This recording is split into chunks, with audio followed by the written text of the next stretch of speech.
You may not bark during my video. Yeah, good luck on not barking during the video, right? Well, the boys are going to take her outside, I think. Okay. Aren't you boys? No. Because they're going to have their recess. This is how real life works, you know, like we have dogs and stuff. My dogs are outside, but you might still hear them bark here in a minute. So, all right, let's see. Share this into the group. Share to your group to 9010 Nutrition Community and go live.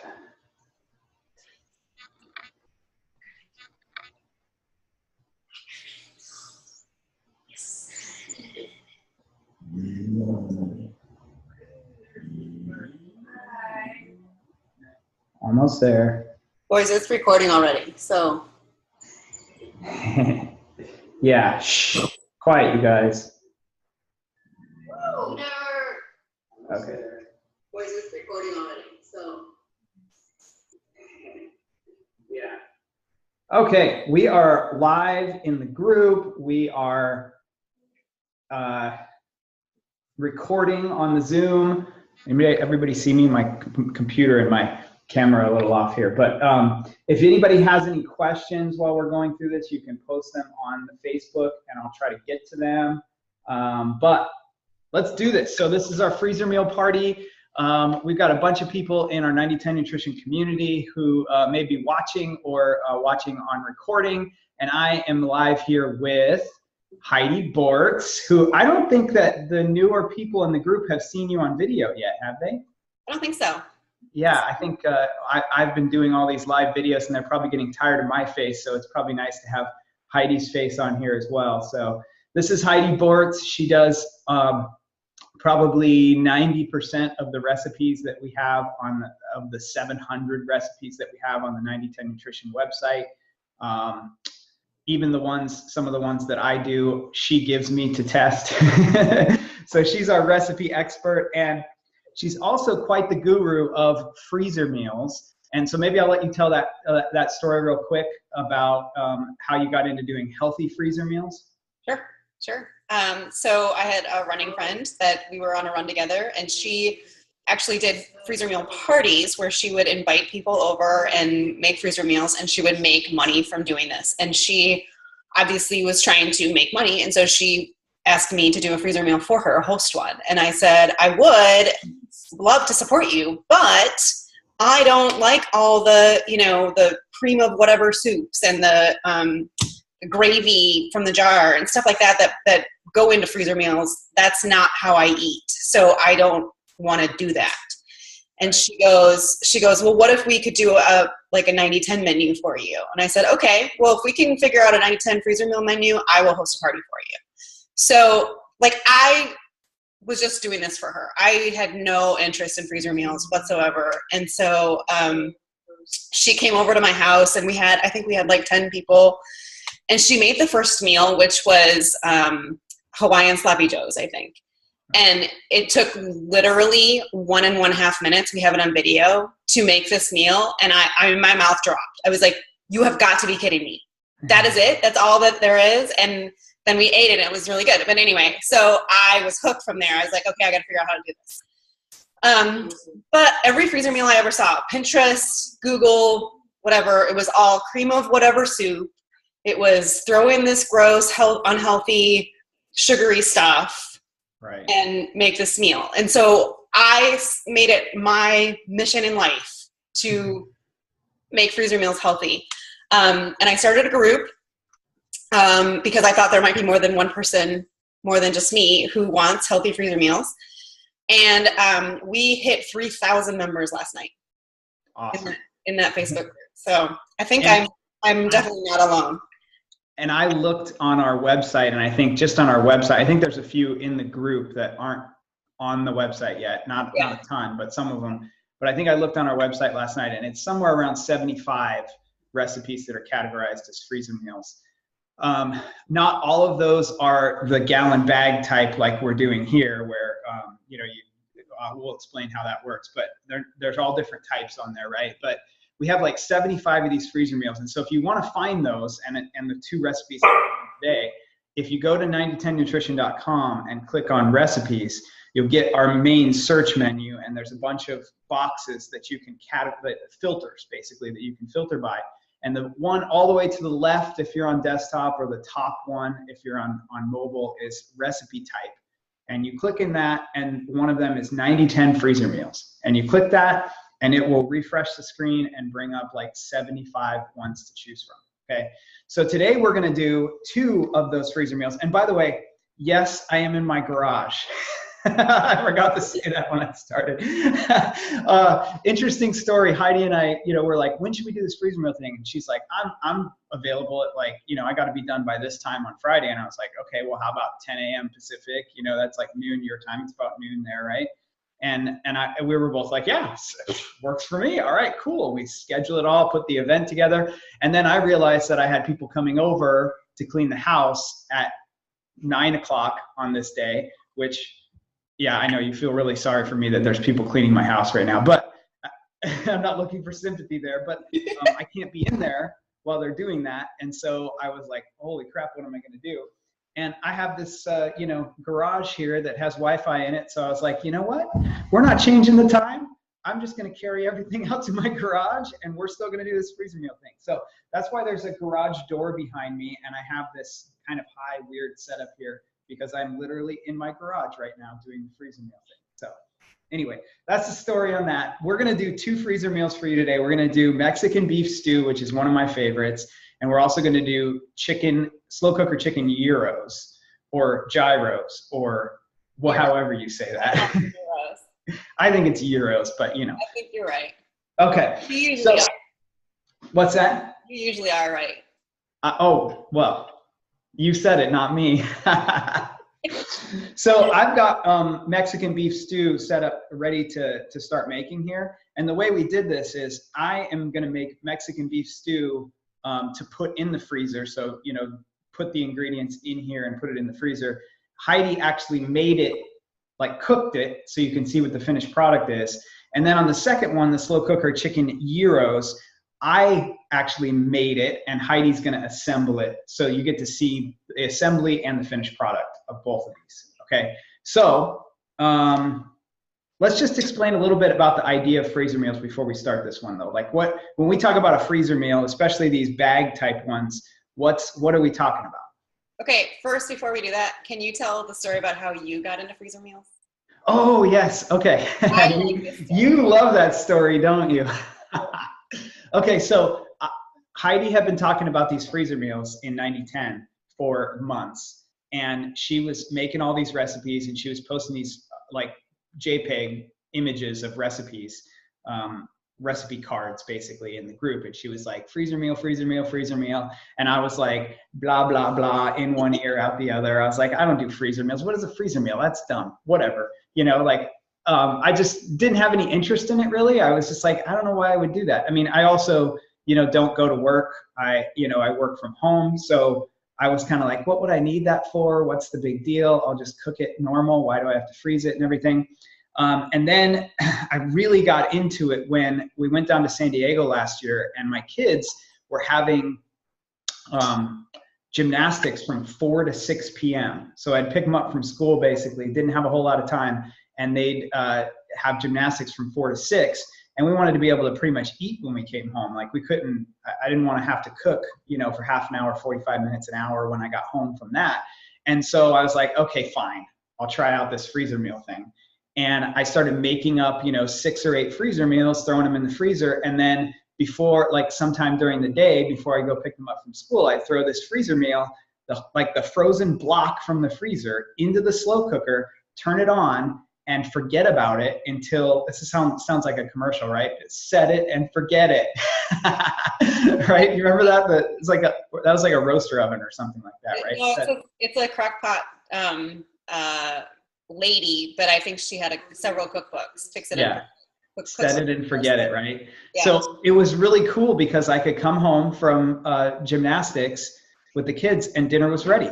And it really, it took me like an hour to make up like 4 or 5 or 6 freezer meals on a weekend, or I could do it during the day or whatever I wanted to do, throw them in the freezer. And then it was just like in the morning or sometime during the day, throw that thing in the crock pot, and we'd come home and boom, we had dinner. So I was hooked, and now I usually have every 2 weeks or so, I do a freezer meal thing for an hour or so, put together 4 or 5 of them, and I still use them on gymnastics nights, even though we're back in Washington, because now gymnastics is like 6 to 8, and so I have it ready before gymnastics. So anyway, that's the freezer meal story. Now tell us what, I think they kind of maybe get the idea, but tell us what what a freezer meal is. Well, it varies, like you were saying before. A freezer meal is basically any meal that you can prepare ahead and freeze. Some of them you freeze raw and can cook. It can cook right out of the freezer, which is what we're making today. I call them one bag wonders, because it all goes in one bag, and you wonder how you did that. Some you do ahead, like a lasagna, for example, can be a freezer meal. You can either go ahead and bake it and then throw it in the freezer already baked. And so you take it out and you thaw and reheat, or you can throw it in the freezer uncooked and thaw it and cook it when it comes out. Some need to be thawed first, some don't. Some go in casserole dishes, some go in bags. It's just like buying a freezer meal in the store, like a Lean Cuisine or Stouffer's lasagna, or anything like that. They don't have 138 ingredients and some that you can't pronounce, right? Right. Yeah. It's just, and my personal favorite type is the one bag wonders. I have done a few of the casserole types. Like there's what's the one that's like a chicken parmesan, has like a crumble crust or like a breadcrumb crust on the top. That's pretty good. And I've done some of the wraps and individually frozen, like a cheeseburger wrap or a burrito or something like that. And then my wife will like grab them to go to work and just microwave heat them and stuff like that. But I love the one bag wonders because it's literally like grab this frozen block out of the freezer, pull the hardest part of the whole thing is pulling the Ziploc bag off of the frozen block. Like I'll run it under some water for a second to like loosen it up. That's the hardest part of the whole thing. The trick to that is 1 minute in the microwave. Oh, really? Yep.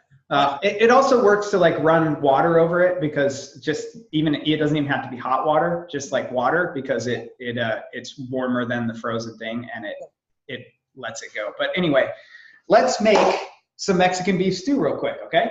Yeah. Do you have the recipe up by chance? I don't. Do you want me to pull it?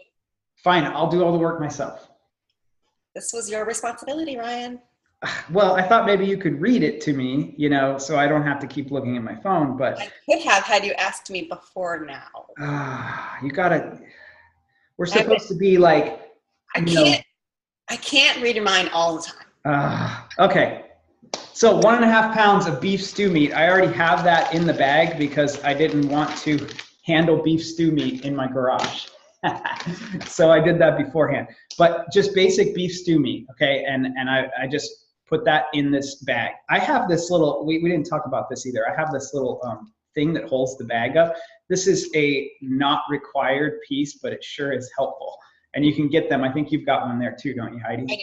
Yeah. Yeah, and you can get them on Amazon, and we can talk about that in the group if people want to know exactly where you get that. But it just holds your bag up so it doesn't fall over. Let me pause you for a second. I actually have 6 of them, and so when I want to do, like, if I'm going to make chicken heroes, I call them heroes, and maybe I'll make 2, or maybe I'll make 3, and that way it's just assembly line.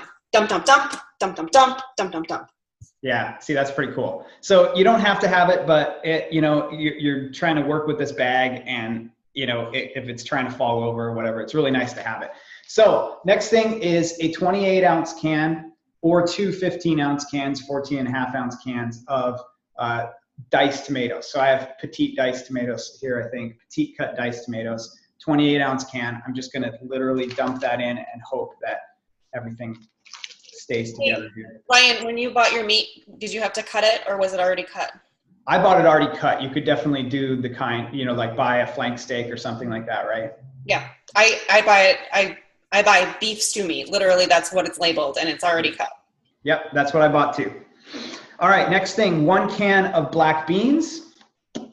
So I've got a can of black beans. Now, when I do this recipe, I actually drain the can of black beans. I don't know if you do, Heidi, but this has a lot of stuff in it. And so I drain the can of black beans. You actually don't have to, as long as you're not getting black beans that have a bunch of junk in them.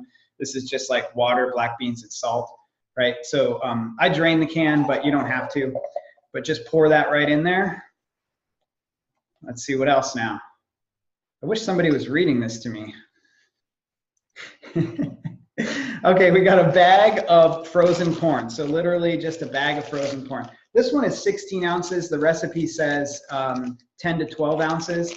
I'm actually not going to save a little bit of it. I'm just going to put all 16 ounces in there because I'm fine with it. But 10 to 12 ounces is totally good. So there's a bag of frozen corn. What else we got here? If you run out of room in a gallon size bag, you can use 2 gallon size. They have those at, I haven't seen them in the store, but I know other people have. Oh, okay. Amazon has the 2 gallon freezer bags. All right, next thing is frozen bell peppers and onion mix. So I personally can't find frozen bell pepper and onion mix always at the store. I can find bell peppers and I can find onions. And so I'm gonna do a combo here. I have red, green, and yellow bell peppers frozen here, and I'm gonna put about half of this bag in. If you can find a fajita blend or something that has the peppers and the onions together, you can just get that one bag and just dump it. Right, so, sometimes it's called fajita, sometimes it's called stir fry. Yeah. And I'm gonna put some of that, and then I've got the onions here. They're frozen. Frozen chopped onions, and I'm just gonna add those in.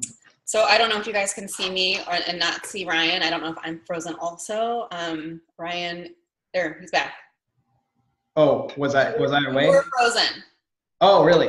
Okay. Yeah. So you put in onions? Yes, I put in the bell peppers and the onions. And when you said frozen, I thought you were saying the onions were frozen. I was like, yeah, didn't I say that? Okay, so frozen bell peppers and onions. We got the frozen corn in there, and now the only thing left is spices. Okay, this is the longest part of this particular recipe, is putting all the spices in. You could actually do, I think this is just basically our taco seasoning mix, and if you had a bunch of it made up, you could do like, what would it be, like a quarter cup of the taco seasoning mix, and you could just if you want a little bit more flavor, you could do 1/3 of a cup. I think anywhere between 1/4 of a cup to 1/3 of a cup is fair. Right. Of the taco. What the recipe says here is 4 teaspoons of chili powder. There's 3 teaspoons in a tablespoon. So I'm going to do a tablespoon and then a teaspoon, because that's quicker. Just FYI. And 2 tablespoons of cumin. So I've got some cumin here. Whoa. My kids are listening. They thought you said human. Human, 2 tablespoons of human. Yeah. Now this video is going to get taken off of Facebook now. 1 teaspoon of garlic powder. I have a giant garlic powder here.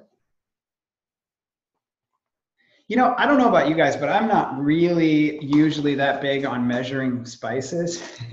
If it says a teaspoon, I'm like, let's see. You're the same that way. What's that? You and I are the same that way. Yes. Well, there's one way.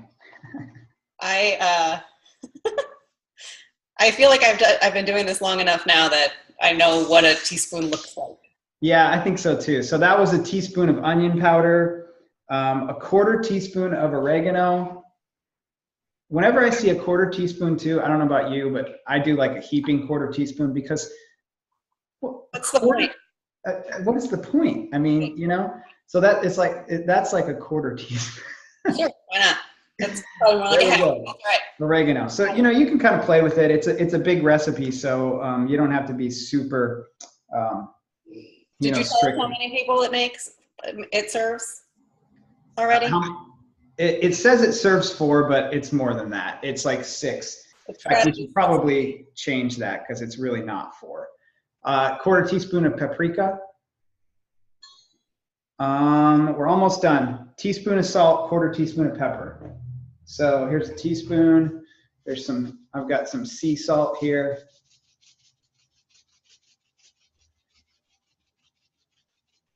So I don't know if anybody else noticed, but Ryan has not used a knife once for this whole recipe. Not once did he have to bring out a knife and do any sort of, he didn't have to wash any vegetables. He didn't have to chop any vegetables. He didn't have to cut any meat. He didn't have to do anything. It's just open a package and dump it. And that's it. That's the whole thing. So before I came out here, I actually took a Sharpie because it's harder to write on these things after you put the food in it than before you put the food in it, but you can still do it. And I wrote, maybe you can see, possibly, Mexican beef stew right over there, okay? And now you can, you know, like mix this around. I don't think that it's real necessary to do it, but I usually do. I don't know, do you do that? Yeah, I usually do. Okay. But it's not necessary, especially if you're going to be around once it's liquid enough to stir. You could just stir it after it's cooked a little bit. So probably could mix that a little bit more, but there it is, Mexican beef stew, and you literally just throw this in the freezer. And then when you're ready to cook it, it'll be a frozen block, and you'll run some warm water or put it in the microwave for 30 seconds. You'll throw it in your slow cooker, or in my case, I use my Instant Pot as a slow cooker, and turn it on to slow cook. And it's high for 6 hours if it's frozen, and low for 8 hours if it's frozen, whichever one works for you, right? Right. Right. Anything else to say about that? No, but do you want to see what it looks like when it's all cooked? Yes. I'm going to check the Facebook here because I haven't been looking at it just to see if anybody is asking questions on it. Okay, so I already cooked this. I actually had it already frozen in my freezer, which was super handy because I didn't have to go to the store when Ryan chose this recipe. So I pulled it out of my freezer actually this morning, and I put it in my Instant Pot for 40 minutes. And it made this lovely beef stew, and it smells really good. So I'm going to tilt my camera so that you can see it. So there's my beef stew. And you can see that it's, you know, got nice big chunks of meat and lots of flavors and veggies. So you don't have to serve this with anything. It's one of those complete meals all in one. You've got the meat, the veggies, and the starch all in one bowl. Now I like to serve it with a little bit of cheese on top. You could also do sour cream, avocado, cilantro, whatever toppings you want. It's also good without any toppings. It is. So, it's so good. It's very tasty. Okay, so that is Mexican beef stew. Awesome. Okay, so I didn't see any questions over on the Facebook feed over here. Okay. If you do have questions, feel free to comment over here on the Facebook, and I'll keep watching it to make sure. Now, let's go ahead and move on since I don't see anything there. Okay. Let's go ahead and move on to doing, can you guys hear my dogs? Yes. There you go, see real life. Okay, so let's move on to doing the chicken gyros, and you're gonna assemble that in the bag there, and then I'll show the finished version. Yeah, so while I'm assembling, I'm going to tilt the camera so you can be able to see my face. But Ryan said if I had something important to say, I should get really close to the camera and say it with emphasis. So we'll see if I have anything important to say. Okay, so what I've done is I have already, just like Ryan did, I started with 1.5 pounds of boneless, skinless chicken breasts in a bag. So it's already in the bag and ready to go. Boneless, skinless breasts are one of the most common meats that we use. They're, just because they're so versatile. Okay, so we started with the meat, and then we're gonna add 1 tablespoon of bottled minced garlic. Please feel free, and to make your life easier, to never, ever, ever buy a head of garlic and never, ever, ever mince it. You can buy it already minced, and it is exactly the same. You have my permission to not do that in your life. Okay, after that, we're doing 1/4 of a cup of lemon juice. And again, I do not juice lemons. I buy lemon juice in a bottle. Okay, 1 cup frozen diced onions, just like what Ryan used in the stew. I don't ever chop onions because they come from the freezer already chopped, and then I don't have to cry. Okay, so then after that is 1/4 of a cup of water. Everything's just going straight in there on top of the chicken. And after the water comes 2 tablespoons balsamic vinegar, which is one of my favorite ingredients in the world. Let's see, after that is a teaspoon of lemon zest. Again, I do not zest lemons. I buy this in a jar already done. So all I have to do is measure it just like any other spice. And then after that, we're doing, I missed oregano. 1½ teaspoons of oregano. I have mine already measured, so we don't have to sit there and watch me measure, but that's okay too. And then 1/2 a teaspoon of pepper. And that is it, people. That's all that goes in there. Same thing, you just label it, throw it in the freezer. I do it a little bit differently than you do. I double bag mine just because things get banged around in my freezer, and if it gets a hole in it, I want there to be an extra layer. So I took my extra bag, and I don't know if you can see here, I'll put something white behind Yeah, I can see that. So I labeled my extra bag with instructions. Huh. So this way, if I'm not here to make it, my husband knows how to make it. Because steps That's smart. 1, 2, 3 on there. Right. Okay, so that's all there is. So I label my double bag and then I stick it in there. And then it goes straight in the freezer. Now, after you cook it, which is on here, it says, just like the stew, it's 8 hours on low or 6 hours on high if it's frozen.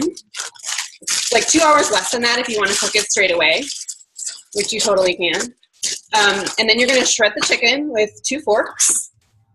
Or I like to use my stand mixer to shred chicken.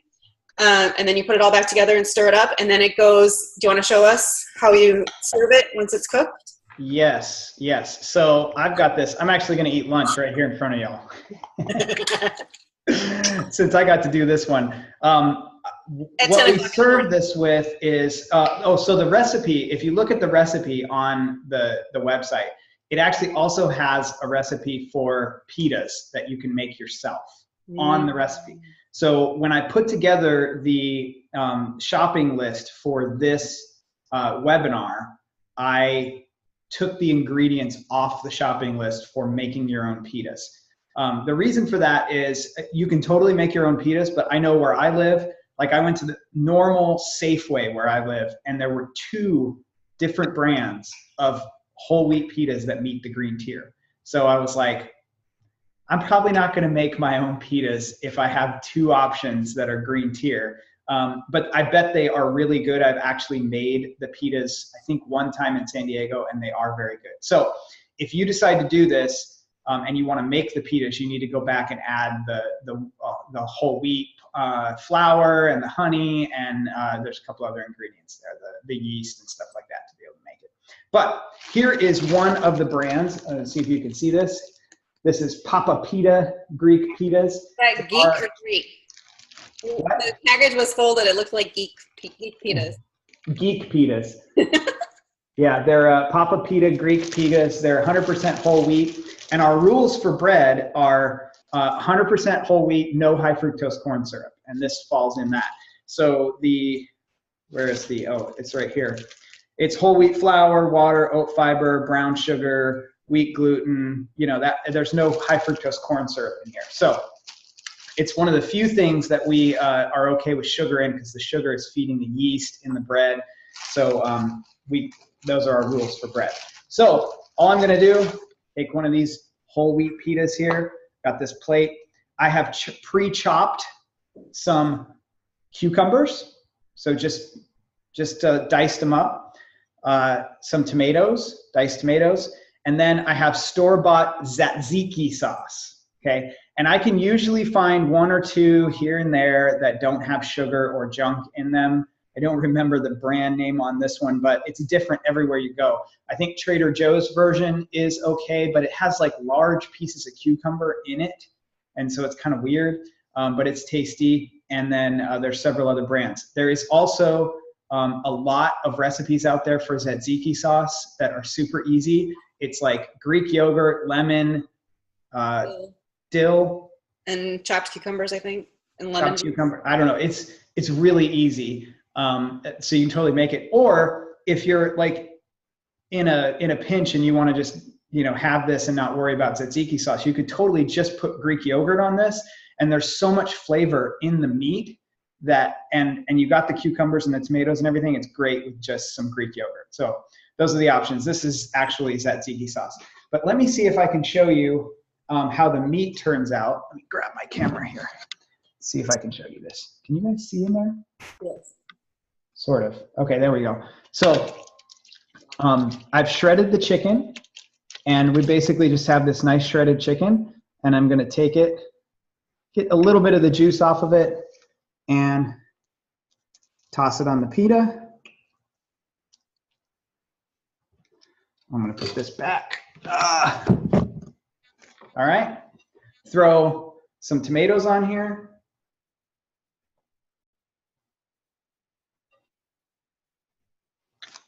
Throw some cucumbers, chopped cucumbers,